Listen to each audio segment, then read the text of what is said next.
What's up, y'all? It's Coach Joe, if you didn't already know. Welcome to The Advantage, where we don't just play the game, we think the game. Today, we're going to talk about paint touches, alright?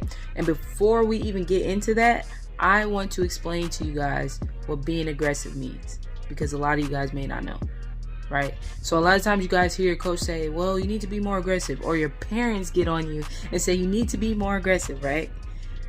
Here's the thing. Being aggressive doesn't mean you need to score. Being aggressive doesn't mean you need to drive. Being aggressive doesn't mean you need to dribble. That has nothing to do with it. Being aggressive only means I need you to take your opportunity when you see it. Alright? So that means if you are wide open for a shot, be aggressive. If you are wide open for a layup, be aggressive. You can even be aggressive with passing the basketball. Be aggressive. She's wide open. Give her the ball so we can make a play. You guys understand? So that's what being aggressive means.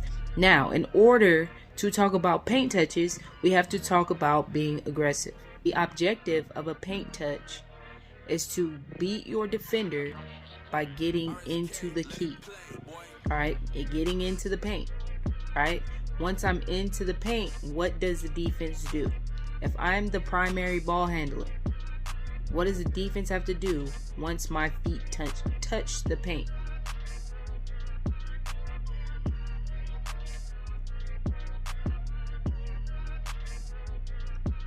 The defense has to sink in because they don't want me to score, right?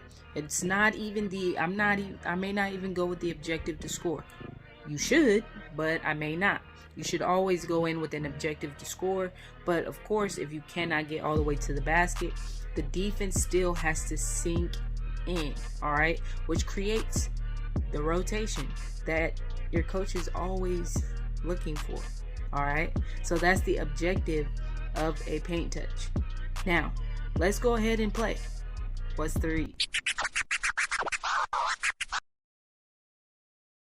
Let's play chess. So, if the ball handler made a paint touch, what would that force the defense to do? Who would be the first person on defense to pick her up? Could she get all the way to the basket? And if she had a pass, who would she pass it to first?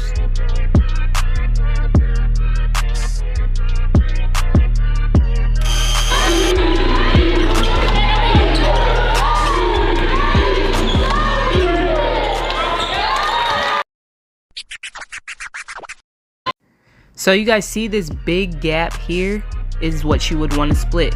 And this whole play is dependent on this girl right here. If she's going to rotate under number 3.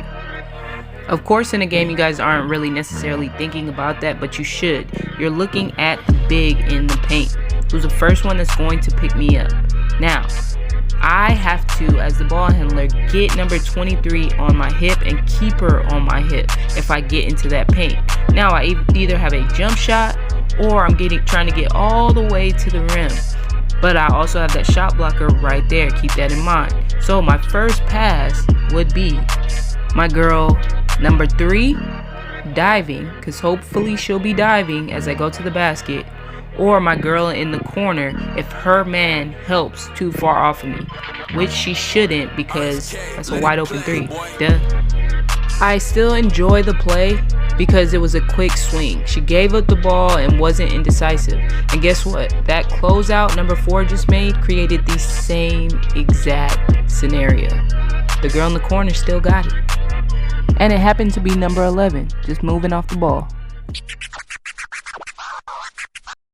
Here is the scenario. We have all 5 defenders back on defense, including the one behind her. She's trying to shoot the gap to get into that middle free throw area. What is the move that she will make if she's going to score? Or who is she going to pass it to? Who do you guys think is going to be open? What's the read?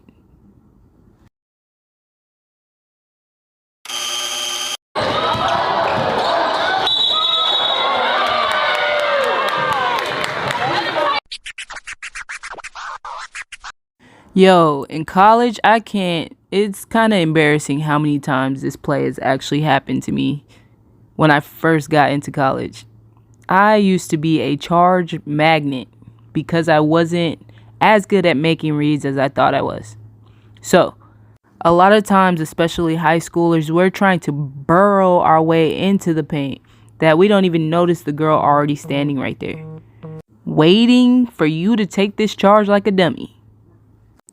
Instead, we're going to scan and keep our eyes up. You see how our eyes go down before she even gets in the paint? The only way we can make a read is with our eyes up. So I need to see what's happening in front of me. Then from there, of course, my corner shooter is wide open and she was waiting. The second option would have been to sink the defense in by driving but holding my pace. So now, while I'm sinking these two people in right here, I can pick my eyes up and find my pass, right? Or I can bring the ball back out and set up a play. But now I'm not forcing my way into the paint. You guys have to be more comfortable with the basketball. Because right here, if I sit and I draw two, well, that means somebody else is open. And I'm just going to sit here until that person pops down on the three-point line or somebody cuts to the basket. And then I'm going to make that read. The third option would have been to curl behind the trailer. So number one, I would have curled behind her right here. Because now what is that going to make her do? Right? The shorty with the braids, she not going to pick me up. Now number one has to pick me up. Right? And then the shorty with the braids got to go find her man. So now it's one-on-one with me and number one. And because number one has to turn around to pick me up, all right, bet. Now I can go and score. Thanks for watching. Step up your IQ by liking and subscribing.